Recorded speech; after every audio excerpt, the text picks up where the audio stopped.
moment, contrasting what we've said and what we have heard emanate from the Kremlin. First, you heard from President Biden this morning of the additional and very significant steps that we are taking for our Ukrainian partners to support their security, their political, their economic, their financial, and their humanitarian needs. And we can offer a bit of detail on each of those. First, as you all know, the President announced another $800 million in arms, munitions, and equipment from DoD inventories to support Ukraine's forces, bringing our total security assistance since the start of Russia's all-out invasion of Ukraine to approximately $3.4 billion. That total is about $4 billion since the start of the administration. We also announced today an additional $500 million in direct budgetary support for the government of Ukraine, bringing that total in the past few weeks to $1 billion.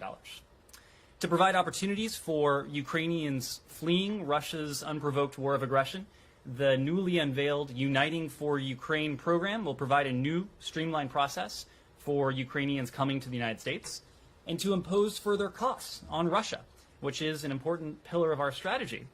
The President announced a ban for Russia-affiliated ships coming to U.S. ports. That means no Russia-flagged ship and no ships owned or operated by Russian interests will be allowed to dock in the United States.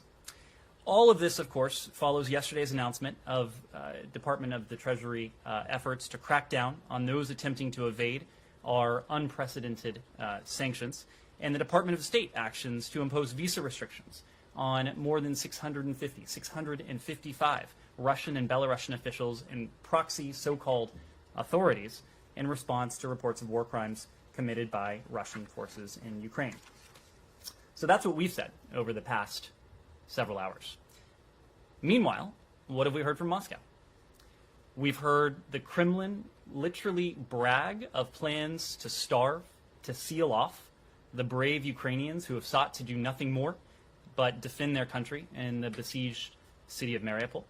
And the Kremlin has even honored those, feted those responsible for what has to be one of the most horrifying and despicable acts and operations on European soil since the end of the Second World War, and that is the brutal assault on Mariupol's civilian population, the full toll of which remains obscured.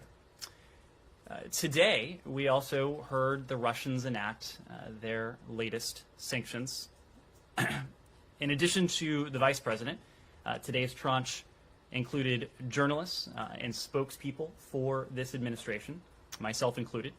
I have to say, it is nothing less than an accolade to have earned the ire of a government that lies to its own people, brutalizes its neighbors, and seeks to create a world where freedom and liberty are put on the run and, if they had their way, extinguished. Similarly, it's a great honor to share that enmity with other truth-tellers, my colleagues John Kirby, Jen Psaki, as well as a number of journalists who have done incredible work sharing the jarring, bloody truth of Russia's actions in Ukraine. It is the clearest signal we could ask for that the Russian government sees truth as an enemy in this battle, literally pursuing those who are doing nothing more than trying to spread that truth. And they see that as an enemy in that battle that they are very clearly losing. So with that, happy to take your questions. Thanks, Doug. Welcome back. I trust your Panama experience was truly palindromic. And we missed you. You get that. I do. Good. And we Right. missed you very much. Explain it further. Yes. And I guess congratulations on the honor that you've so happily accepted from the Russian government. Just on the actions that were taken yesterday, and then I got two extremely brief non-Ukraine questions. On the visa bans that the Secretary imposed, do you have any idea how many of those people, and I know you're not naming them, and I know that in some cases you can't name them, but how many actually had visas? So, in other words, how many were actually notified that an existing visa in their passport book has been revoked? Do you know how many that is? And at the same time, do you know how many do not have do not currently have valid visas? Well, so we announced really two things yesterday, Matt. There were two elements of this. The Department of the Treasury designated entities and individuals involved in attempting to evade the sanctions that have been imposed by the United States and our international partners on Russia. And then similarly, Secretary Blinken, and this is what you were referring to, announced steps to impose visa restrictions on a total, as I said before, of 655 Russians and Belarusian officials and so-called proxy authorities in response to war crimes committed by Russia's forces in Ukraine. Those restrictions, these restrictions include those implicated in domestic repression against the Russian people, in the Lukashenko's regime, continued violent crackdown on the people of Belarus and their democratic aspirations, and misconduct by Russia's proxies in the Donbass. Treasury also designated entities, but you're asking about the visa restrictions. As you know, visa records are confidential. We, of course, do have a record of everyone who has been granted a U.S. visa, but for these 655 individuals, Russians and Belarusians, who were designated yesterday, they will not be getting a visa should they apply. I know that's not my question. My question, and I don't frankly don't know if you have the answer to that, but how many of these 655 actually had current valid visas that have been revoked, and how many of them are not notified at all, but would be notified should they show up someplace to apply for one? That sorry, you're on the list. Well, they would be notified were they to apply for a U.S. visa, and of course that follows yesterday's action. But visa records are confidential, so we're just not in a position to provide numbers of this list of 655 of those who may have had visas already in their possession. But so then it's really impossible for anyone to know what the impact of this is. Because Not if they try to travel to the United States. They'll see that impact very clearly. But you don't know that they want to. I mean, yes, it's an avenue that has been cut off for them, but they don't necessarily know it. Have we spoken to each of these 655 individuals to determine their aspirations or not to travel to the United States? I don't suspect we've done that. But but people who do have current visas you have to notify them that it's being revoked and that it's no longer valid. And so I just want to know if you know the number of how many of these 655 actually had visas. We know which of them had active visas in their possession. I'm just not in a position to offer you a number. Is it more than one? I mean, is it more than a handful, or is it zero? Matt, I'm not in a position to offer you a number. As we've said, visa records are confidential. On the two other ones, and it's going to be very brief. I'm just wondering if you can tell us anything about the migration talks with the Cubans today, and then secondly, if there's any update on this delegation visiting the Solomon Islands. Sure. So first on the migration talks that we have announced with the Cubans, these provide an opportunity for discussion of migration issues between Cuba and the United States. They represent a continuation of our nearly 30-year engagement with Cuba on migration matters as neighboring countries, as neighboring states. We do maintain, as you know, diplomatic relations and discussions on safe, orderly and legal migration. That remains a primary U.S. interest. It's the precise reason why we are having these discussions with the Cubans as well as with other partners in the hemisphere. And based on U.S. interests and our support for family reunification for the Cuban people, we did resume these migration talks between the United States and Cuba. They started this morning. They are occurring over the course of the day today. We have seen, and this I think underscores the imperative of undertaking these talks, we've seen a significant increase in irregular migration on the part of Cuban migrants coming to the United States. That includes both via overland routes and maritime routes. These talks have been long-standing. They've evolved since they were first taken on in 1984. They've since become a biannual occurrence following the signing of an accord in 1994 and 1995. The talks, of course, have been paused in recent years. They had not occurred since 2018, but they had occurred consistently across administrations since 1995. They do provide an opportunity for important discussions on mutual compliance with migration accords and the commitment of the United States and Cuba to safe, legal and orderly migration, And that's the interest of ours, is ensuring safe, legal, orderly migration between Cuba and the United States is consistent with our interest in fostering family reunification and the promotion of greater respect for freedom and human rights in Cuba.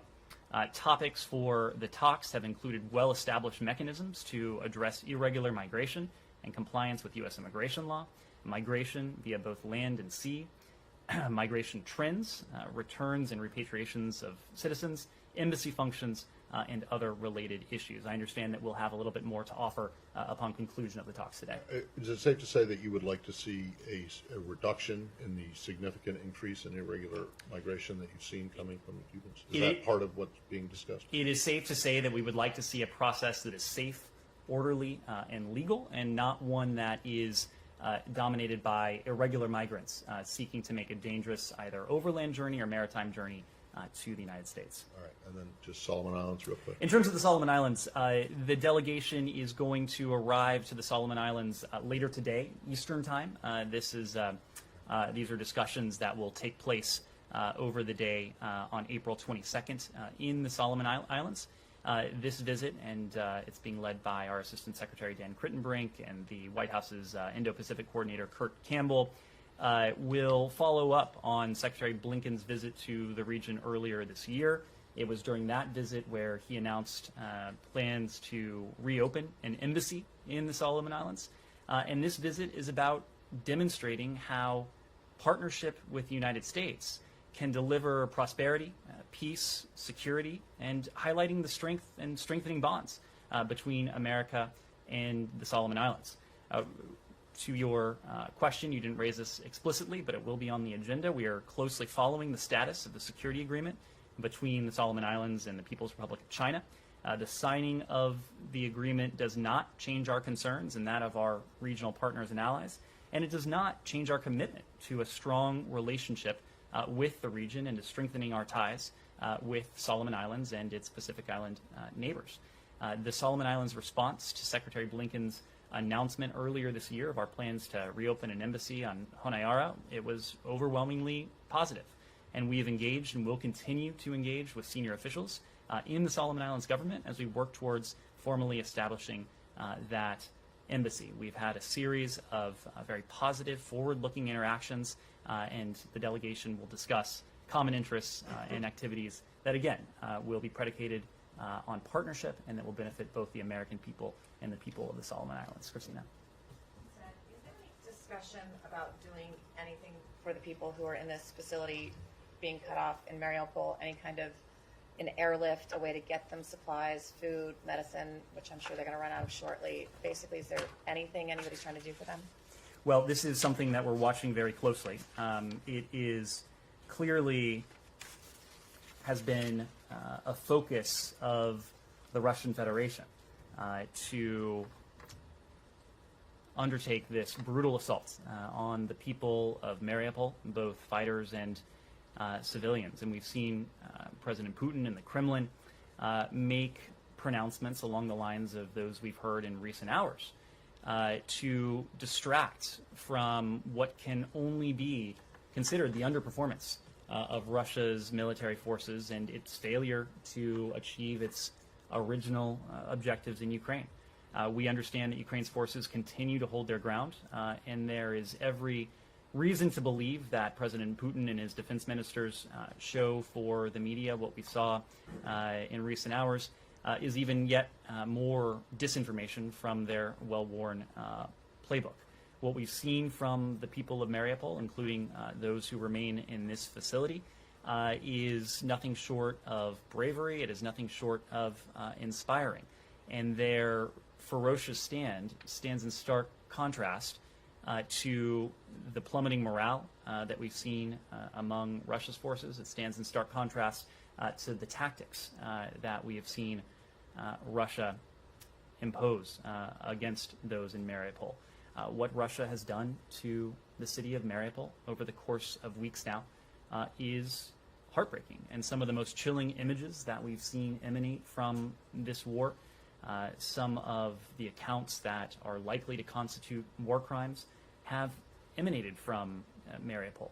And these tactics, these acts, they really underscore the utter indifference to human life that we've seen Russia's forces demonstrate in their conduct in Ukraine.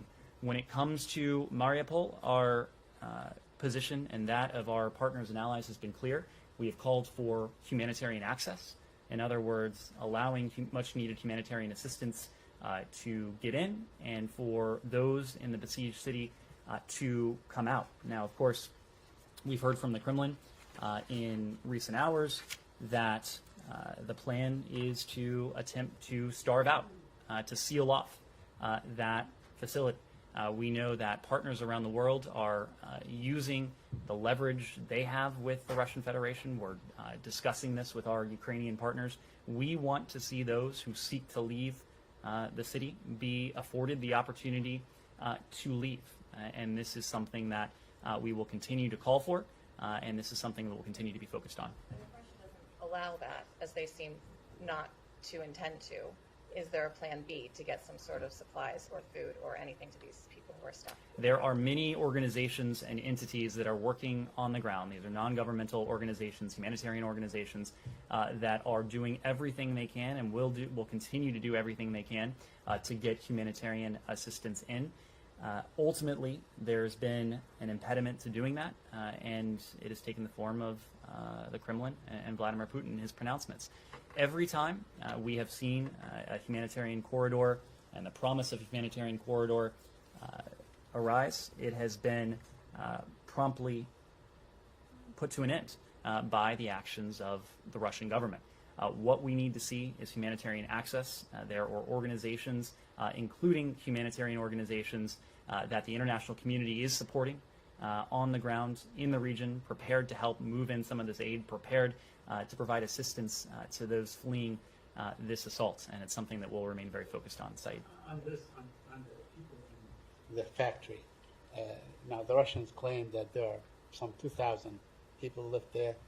They also claim or insinuate that they are not regular army. They are the Azov, or Azov, whatever, brigade and so on. Do you have any information on the people that are fighting, remaining to fight? Who are they? Are they part of the regular army, or are they, as the Russians claim? I'm just not in a position to provide that sort of tactical battlefield update from here. We've seen reports that there are Ukrainian fighters holed up in this facility, but we've also seen reports that there are civilians in this facility. So again, the imperative needs to be humanitarian access for those who wish to leave the city of Mariupol, who wish to leave any besieged facilities in and around the city. And where you began with the $3.4 billion worth of arms, that's a lot of arms. You guys track these weapons, or are you concerned that it may actually, you may lose track of it eventually, or in the future, and so on? How do you account for it? Well, these are weapons that are being delivered from the United States, in the case of this $3.4 billion that is being sent over into Ukraine. Of course, our goal is for this security assistance to be put to extraordinary use and effect by our Ukrainian partners, and that's precisely what they've done. The fact that Russia essentially had to concede defeat in its initial plans to take the capital city of Kyiv within a 48 or 72 hours time frame that the Kremlin initially envisioned, the fact that Russia has been forced to focus on a narrower part of the country, to focus on the south, to focus on the east, is a testament to the effectiveness that with which the Ukrainians have defended their own country, but also the effectiveness with which they have used the security assistance from the United States and the 30-odd countries around the world who are providing assistance from their own stocks. But the Russians never really stated they want to take over Kiev in 48 hours, did they? Saeed, if you looked at their operations... More than likely that was the intent, but they never stated that this is the goal, we want to go and occupy it in 48 hours. If you looked at their operations in the earliest hours of the campaign, that certainly appeared to be the intent. Shai. Thank you, Need. I have a couple of questions on North Korea. Special representative of North Korean Ambassador Sung Kim, he said at Seoul yesterday he would mobilize all means for the denuclearizations of North Korea. Does all means include the military actions? Our goal is to achieve that ultimate objective, the complete denuclearization of the Korean Peninsula, through diplomacy and dialogue. That is what we have consistently put forward. We have consistently made clear that we are ready, we're prepared to engage with the DPRK in good faith, without any hostile intent, to make progress towards that ultimate goal. Of course, the DPRK has not responded positively to that message, and in the meantime, we've been coordinating very closely with our allies in the Republic of Korea and South Korea, as well as in Japan, and that's precisely why Special Envoy Sung Kim is in Seoul, to continue that coordination with our allies in Seoul. So will the UN Security Council include military sanctions in the additional sanctions against North Korea, or only economic sanctions as well, or you can add it to military sanctions to North Korea? Of course, we don't preview any sanctions before they are announced, but what we have made clear is that there will continue to be costs. We will continue to seek to hold the DPRK accountable for its provocations. We've done so using our own authorities. We've done so in concert with the United Nations, including at the Security Council. The fact is that the recent provocations, including the two ICBM launches, violated multiple UN Security Council resolutions. These programs, North Korea's nuclear weapons and its ballistic missile program, these are a threat to international peace and security. It is the preservation of international peace and security that is the mission of the UN Security Council, and we'll continue to work with our allies and partners at the UN to impose additional costs as necessary. Simon? Yeah, could we go back to the resettlement program you mentioned at the beginning for Ukrainians? So that's a humanitarian parole program that will allow people to stay for up to 2 years, but it doesn't provide a path to citizenship, so separate from refugee resettlement program. That's right. What proportion of the 100,000 people that the president has spoken about taking in will come under this new program as opposed to resettled refugees? And if you could give us an update on the, when do you expect the refugee resettlement program to ramp up? I think in March only 12 Ukrainian refugees came to the US, and you've spoken about the administration has spoken about working with the Europeans to identify people who could be resettled. So when do you see that happening? When does the priority shift towards that? Well, we do expect most of those who will be coming to the United States will arrive in the United States under the auspices of the Uniting for Ukraine program. This is a program that will be online. It will be effective early next week. It's also a program to provide streamlined access to those seeking refuge in the United States, those who have a sponsor and those who meet the eligibility requirements for entry into the United States under humanitarian parole. But there were other elements that the president spoke to and that we've spoken to in terms of affording additional access to Ukrainians and to others fleeing the violence in Ukraine. First is our goal of broadening access to visa processing, and we have expanded flexibilities that have been authorized by USCIS, and because of that, our consular sections overseas now are in a position to accept immigrant visa petitions filed locally for immediate relatives of U.S. citizens when the U.S. citizen is present in the consular district. It used to be that a petition for an immigrant visa would then have to be sent back to the United States. The processing time would be extended, and the process would be quite a bit longer. Now our embassies are able to process those on site. Posts with large numbers of Ukrainian citizens in the country are also making available, to the extent possible, a meaningful number of non-immigrant visa appointments, and in order to ensure that there is an expedited visa appointment program allowing individuals with humanitarian, medical, or other extraordinary circumstances priority access to these appointments. When it comes to the U.S. refugee admissions program, as you know, most Ukrainians who have been resettled in the United States in recent years have been resettled under the auspices of the Lautenberg program. This allows members of certain religious minority groups from former Soviet Union countries to reunite with family members in the United States under the auspices of the U.S. refugee admissions program. We have, as you know, temporarily suspended resettlement operations in Kyiv, but we do continue to process Lautenberg applicants who are located throughout the region with support from our Resettlement Support Center, a sub-office we have in Chisinau, Moldova.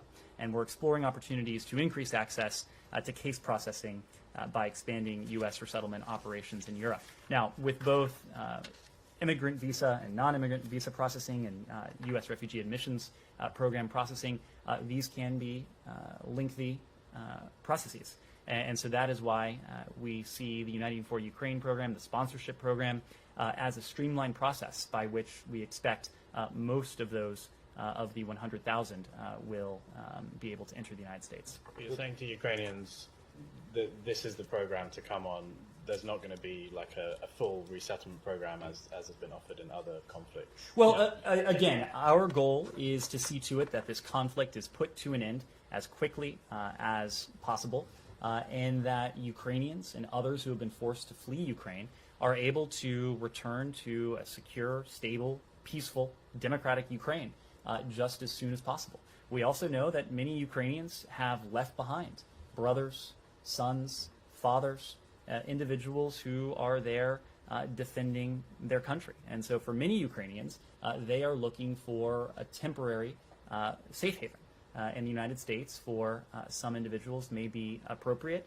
We also know that other countries in Europe, including many of our NATO allies, have generously opened their doors, opened their borders to now more than 5 million Ukrainian refugees who have been forced to flee their country. So again, our goal is to see to it that the Ukrainians are able to return to a peaceful Ukraine as soon as that can possibly be achieved. Now, the American citizen sponsor has to be present in the consular district where the relative applies, these are two separate can programs. be? These are two separate programs. So for visa processing, if the American citizen sponsor is present in that consular district overseas, that's what we're talking about. The American citizen sponsor for the Uniting for Ukraine program, typically that person will be here in the United States. Okay, but when you say present, does that mean that they can be just visiting? They can fly over to do it, or do they have to actually live there? We'll see if there are any sort of residency requirements that are associated with it. Sean. Can I just follow up on Cuba? You mentioned that the talks this week, or the talks today, are focused on migration narrowly, but as these are the highest level talks under this administration, do you plan to raise any other issues, if it's human rights, et cetera, things that you've voiced concern about before? And could these lead potentially to anything else, to any broader dialogue or developments with Cuba? Well, these talks are focused squarely on migration. And again, the topic of these talks are migration trends, irregular migration, returns and repatriations of citizens, embassy functions, and related issues. The goal of the talks is to promote safe, orderly, and legal migration between our two countries. Now, of course, our broader policy is predicated on support for the Cuban people, support for their democratic aspirations. There's a migration element of that. There is a family reunification element of that, but these talks are migration talks. Yes. From Azerbaijan, relative Azerbaijan President Ilham Aliyev has appealed to international organizations to help Azerbaijan to clear mines in the liberated territories of Karabakh. More than 200 Azerbaijani civilians have been killed or injured in the mine explosion since the end of Karabakh war. My question is, how could the United States help Azerbaijan to clear mines? Well, we have an active demining program around the world. In fact, we recently released our annual report called To Walk the Earth in Safety. We had a key official here from our Bureau of Political Military Affairs, as well as our Undersecretary for International Security Affairs, Bonnie Jenkins, here to speak to that. So we do have such programs around the world, and the report that we recently concluded is available online, and it will detail where those activities are taking place. Yes. Iran, any update on the talks? On the I don't have an update beyond what we discussed the last time you asked, I think a day or two ago. We, as you know, have made significant progress in recent months, but an agreement is uncertain. There are differences that remain.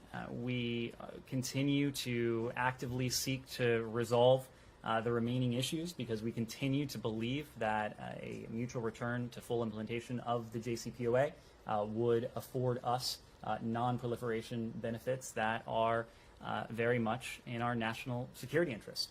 At the highest level, a reimplementation of the JCPOA, of the restrictions on the Iranian nuclear program, would reimpose the verifiable permanent limits on Iran's nuclear program. It would be a means by which to see to it that President Biden's commitment that Iran will never be able to acquire a nuclear weapon is guaranteed.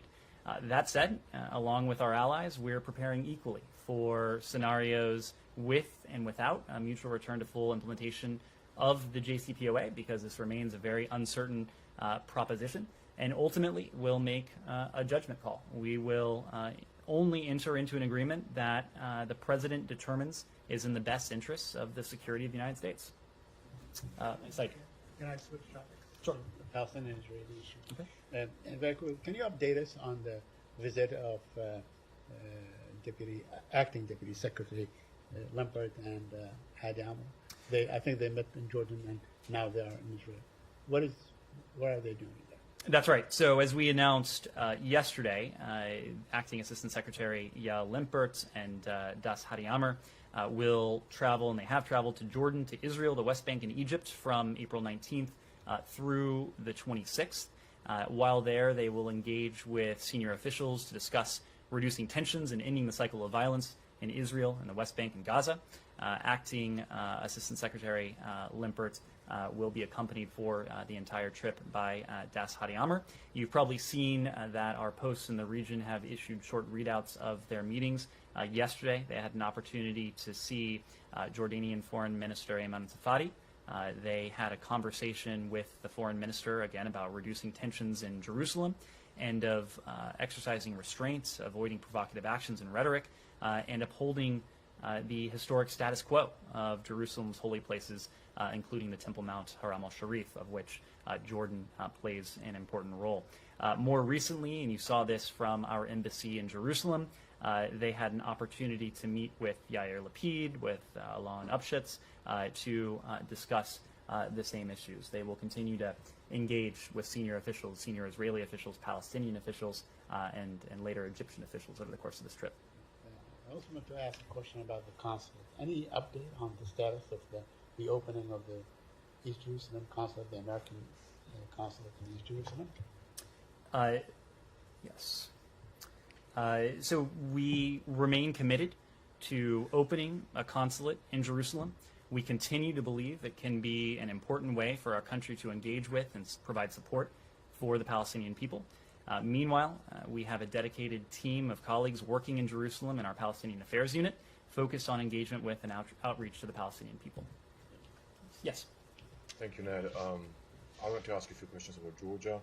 In light of the fact that the threats of military aggression from Russia have significantly increased for Georgia since the war broke out, whether a scenario when Russia invades militarily to Georgia or it annexes Georgian territory, does the U.S. consider military or financial assistance to Georgia specifically to tackle the growing security threats? And secondly, very briefly, could you speak more broadly about discussions that the State Department is having within the agency and with the partners about Georgia, particularly in the context of the current war in Ukraine? Thank you. I'm sorry, conversations that who's having?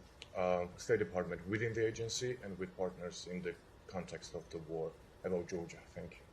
Well, Georgia is an important partner of ours. We have demonstrated that support, that partnership with Georgia in different ways, including in recent months. Not going to entertain hypotheticals about what we might see from Moscow, but as we've demonstrated with Ukraine, we are committed to our partners throughout the region. Georgia is a country that knows well the specter and appreciates the specter of Russian aggression. It is a country that, with the support of the international community, endured aggression of its own just 15 or so years ago in 2008. We've continued to stand by Georgia, its sovereignty, its independence, its territorial integrity ever since. Yes? Thank you so much. This is John David from Airline News in Pakistan. As you're well aware that Prime Minister Imran Khan is still blaming U.S. for his ouster from PM's office, while he's also asking his supporters to keep protesting outside the White House. But yesterday, Congresswoman Ilhan Umar met with Mr. Khan in Islamabad. It was kind of an hour-long meeting. Close associates of Mr. Khan claimed that the United States trying to clear the air with Mr. Khan. Is it true that Ilhan Umar is representing Biden's government there in Islamabad?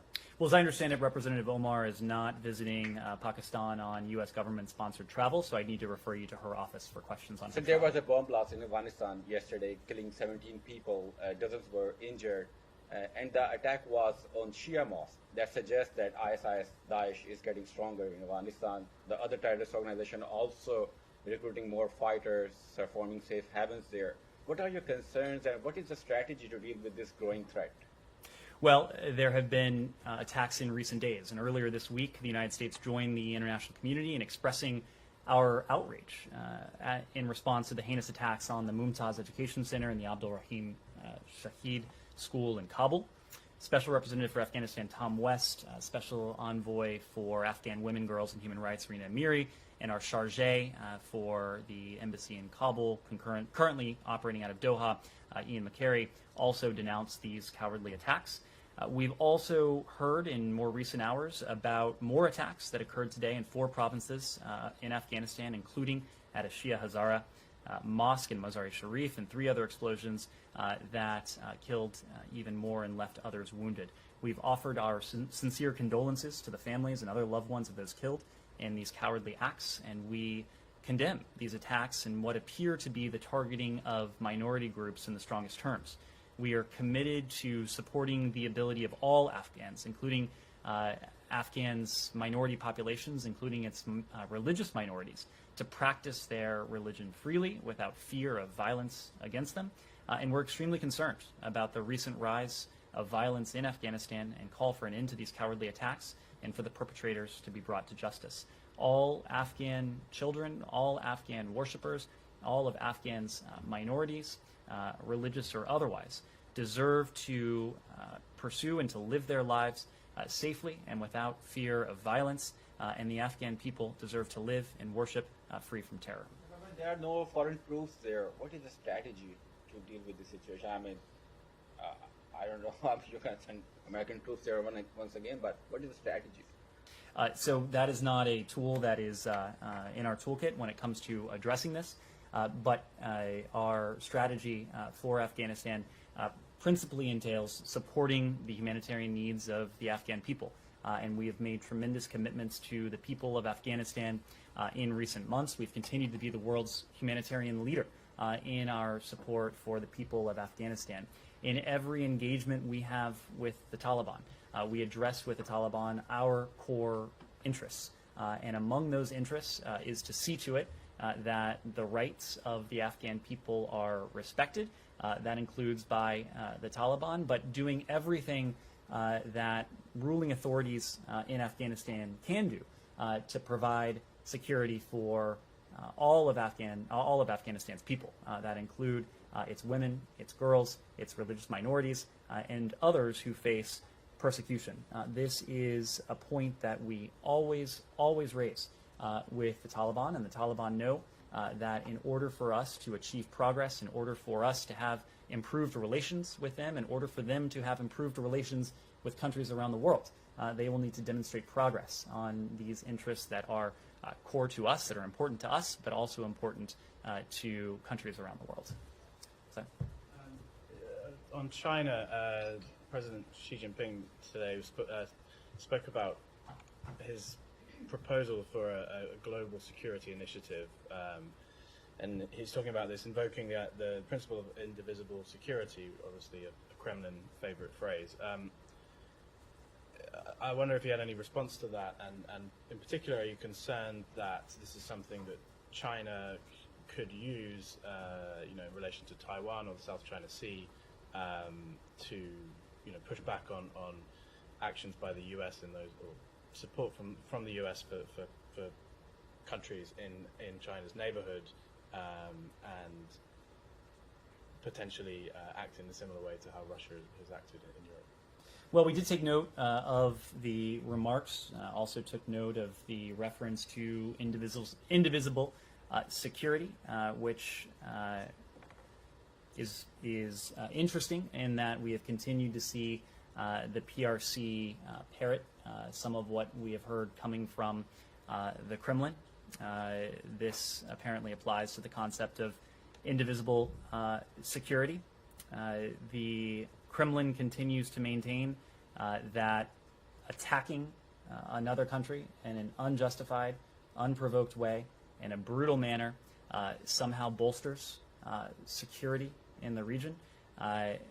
It is unclear to us how what the Kremlin is doing in Ukraine is at all related to any concept of security, including that of indivisible security.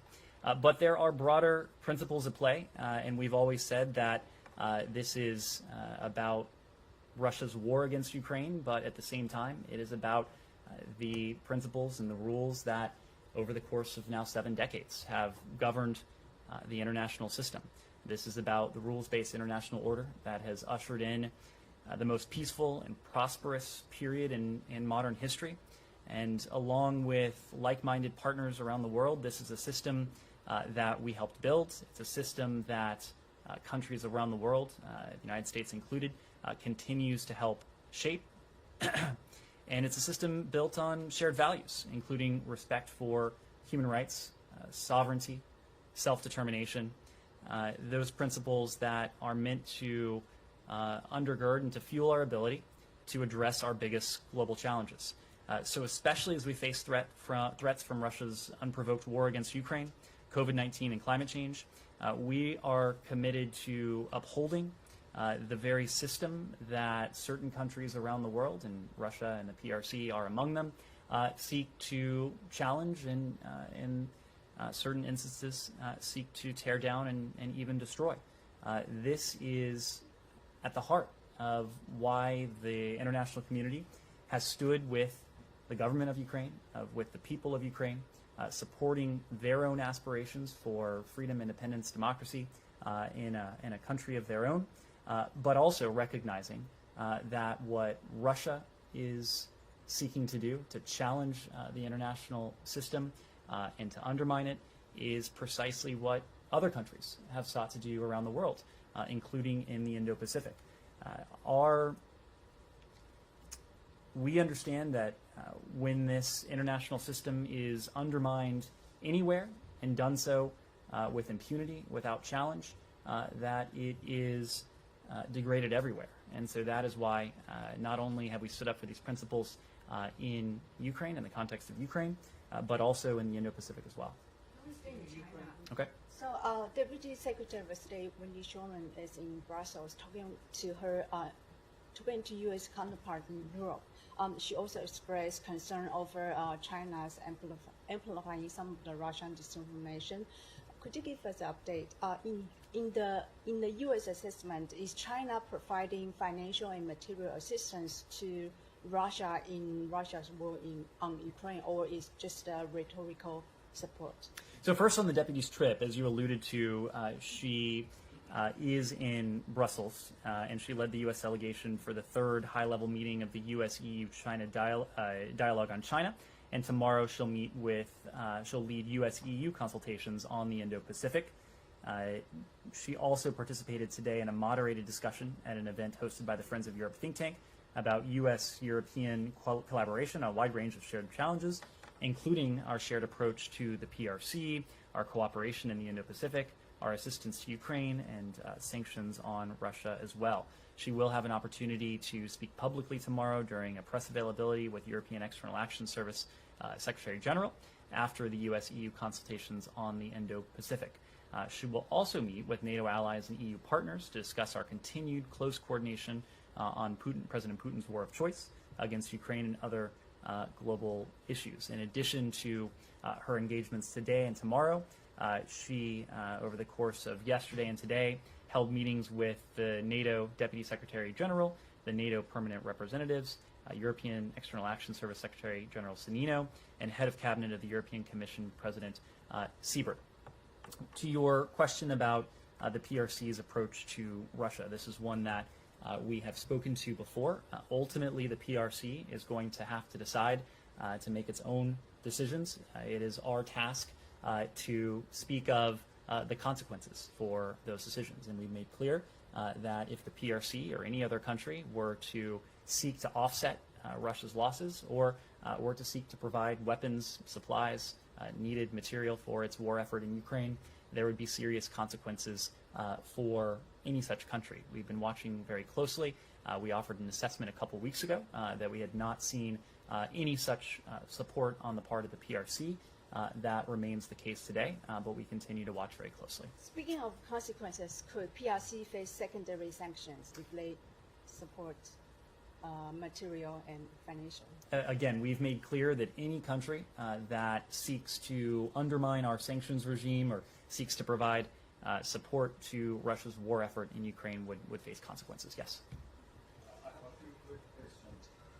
Regarding the security agreement between PRC and the Solomon Islands, do you think this is a first step for PRC to militarize the Pacific Islands regions? And secondly, regarding the historical issues between Japan and the Republic of Korea, South Korea's incoming Foreign Minister Park acknowledged yesterday a bilateral agreement signed with Japan in 2015 over comfort women is official. What is your reaction to it? So on the Solomon Islands, as we said before, we are concerned that the agreement, which was concluded in a non-transparent process, follows a pattern we've seen before. It's a pattern of the PRC offering shadowy, vague deals with little regional consultation in fishing, resource management, development assistance, and now security practices. The Prime Minister of the Solomon Islands has said he would like to release more details, but if and only if the PRC agrees. So it's really up to the People's Republic of China to show if it can be transparent on security matters that have raised concerns throughout the region from many Pacific Island countries. There are many countries in the region that would like to know more about this arrangement as well, and it's incumbent on the PRC to follow through with that. In terms of your question on South Korea, we're aware of the comments from the foreign minister nominee. We've long encouraged Japan and the ROK to work together on history-related issues in a way that promotes healing and reconciliation. Even while they are addressing sensitive historical issues, we are moving forward to embrace opportunities to advance our common regional and international priorities. Yes, sir. UN Secretary General asks Vladimir Putin and Volodymyr Zelensky to meet him for the peace talks. I wonder if you welcome this step, and do you believe that any negotiation with Putin over Ukraine even possible? Do we believe that any negotiation? Yes, with Vladimir Putin even possible over Ukraine. So again, we are supportive of a diplomatic process that achieves a diminishment of violence and ultimately an end to these hostilities through dialogue and diplomacy. That is what we would want to see happen. That is also what our Ukrainian partners have said they would like to see happen. Our Ukrainian partners at every step have been willing to meet, to engage virtually with Russian officials, but at every step we have seen that process bear essentially no fruit, not because of the lack of effort or lack of intent on the part of our Ukrainian partners, but because Moscow, the Kremlin, does not appear to be serious in its diplomatic initiatives. So it is our charge to do two things to change that, to try to change that calculus. One is to continue to provide security assistance to our Ukrainian partners so that they can continue to take on quite effectively in an extraordinary way the Russian forces that are inside their country, and two, to impose additional pressure and additional costs on the Kremlin, doing precisely the kinds of things that we did most recently yesterday, imposing costs on those who are responsible for this war effort, imposing additional costs and closing loopholes for those who have attempted to evade our sanctions, closing off strategic opportunities for the Russian Federation through our export controls, and ultimately seeing to it that Moscow's economy, Moscow's financial system, those in the Kremlin, those around the Kremlin, are feeling the pain of what President Putin has done to the people of Ukraine, but also inflicted upon his own people. So that will continue to be our strategy. There was another part to your question? No, I'm done. Thank Okay. In the back, yes? Yes. Going back to the Cuba talks, we understand that, and we spoke earlier in the week with Border Patrol Chief Raul Ortiz. He mentioned that Cubans represent currently the third largest group of migrants being apprehended at the border. I was going to ask you if someone, representative from the Department of Homeland Security, is participating in these talks today. So the U.S. delegation is being led by our Deputy Assistant Secretary for Western Hemisphere Affairs, that's Emily Mandrala. The State Department will have representatives from our Consular Affairs Bureau, our Bureau of Population, Refugees, and Migration, and the Chargé d'Affaires from our embassy in Havana, and representatives from DHS will also join. I'm sorry? My understanding is shortly this afternoon. Yes, in the back. Let me move around to the back. Go ahead. And, congratulations on being sanctioned. I hope you didn't have to cancel your vacation in Kamchatka. Fortunately, I had no rubles, and even if I did, they would be worthless by now anyway. Okay, well, more seriously, President Biden said today that we can't advertise all that's being provided to Ukraine. He said that we need to speak softly and carry big javelin. But does this refer to the stuff that other countries are providing, or the U.S. too? In other words, is the list that you publish of the equipment that you sent, is it exhaustive? We have provided extensive information on precisely the type of weaponry and security assistance that we're providing to our Ukrainian partners. Just today, the Department of Defense issued a new statement listing what was in this package. We've also listed thematically much of what we have provided to our Ukrainian partners. It is, in all cases, not for us to say what each and every partner is supplying, but it is for us to work with our European allies, other partners, to see to it that elements that they may have in their inventories that are responsive to the needs that we're hearing from our Ukrainian partners are made available to Ukraine. And oftentimes we can help support that process. One example we've talked about was Slovakia's provision of the S-300 long-range anti-aircraft system. Slovakia was able to do that precisely because we were in a position to backfill Slovakia with the provision of a Patriot missile battery. So there have been arrangements like that where we have provided something to a partner, and a partner has in turn provided it to the Ukrainians. And was that a topic of conversation today with the Slovenian Prime Minister Janša? Because there were reports that they were ready to send tanks to Ukraine. Our support for the people of Ukraine was absolutely a topic of discussion. Sure. I know I think last Monday, you suggested from this podium that if Iran wanted to have the Revolutionary Guard lifted off the terror list, there had to be some kind of reciprocity. I did not use those words. Okay, maybe I misunderstood what you said. But if it's tit for tat or something like this, you require them to do something in return, what would it be? Do you have anything in mind that the Iranian must do to sort of have in return the designation, the terror designation of the Revolutionary Guard lifted? We're not going to negotiate in public. What we will say is that the Iranians know that there is an opportunity to reach a mutual return to compliance with the JCPOA in a quick manner if they are willing to do so.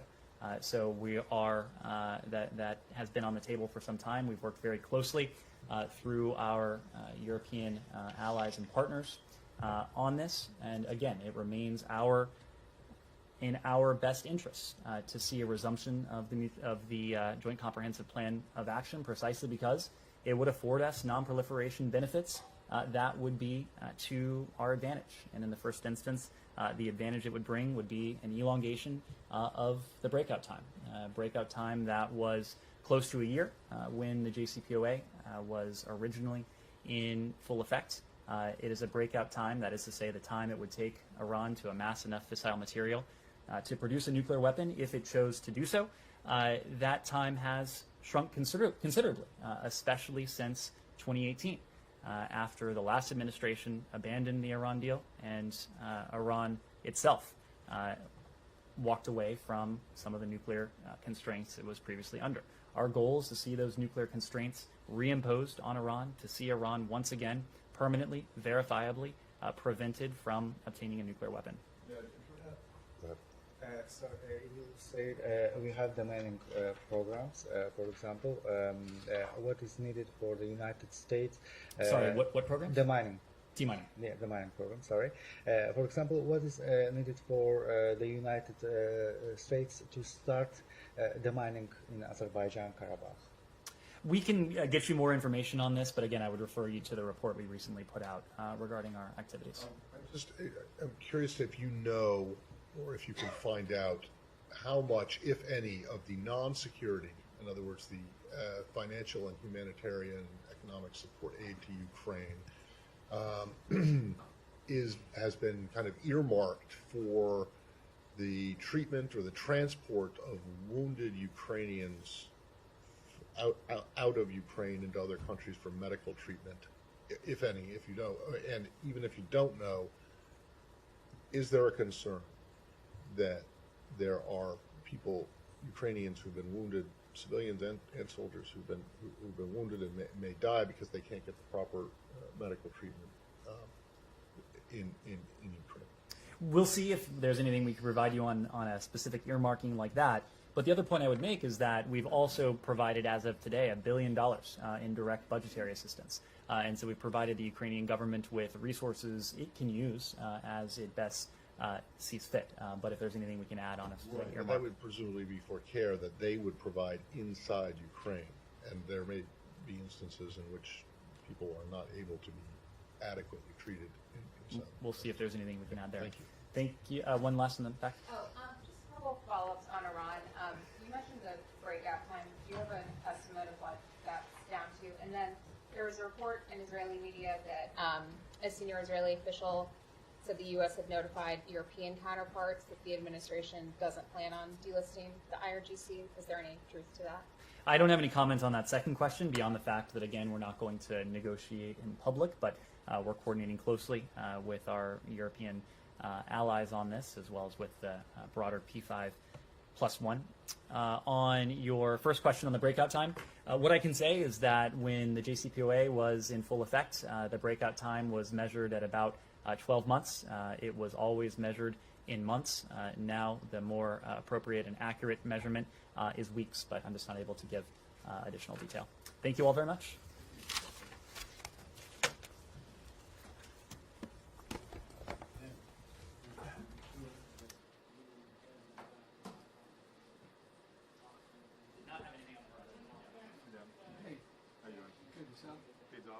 Yeah.